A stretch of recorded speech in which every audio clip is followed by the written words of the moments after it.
have to be honest, guys, The Silmarillion is a top 5 book for me after completing it this last week. Now, as you know, I was on a really tight deadline to actually read through all of it, so obviously I'm going to be going back through it and kind of redissecting parts that I've marked for future review.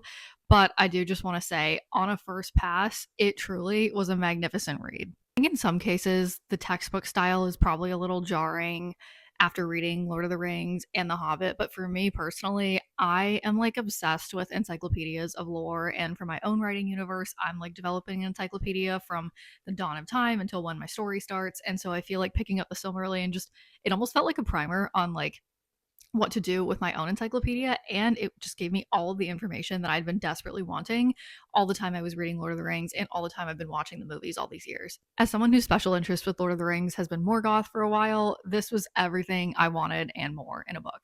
I also personally really enjoyed how kind of densely theological it was at times in descriptions of creation and sort of how elves, men, and dwarves came to be and the Valar and such. And so I do feel like it really depends on whether you like the structure of the book as to how the read works for you. But for me personally, I felt like the structure was perfectly aligned with everything I was looking for.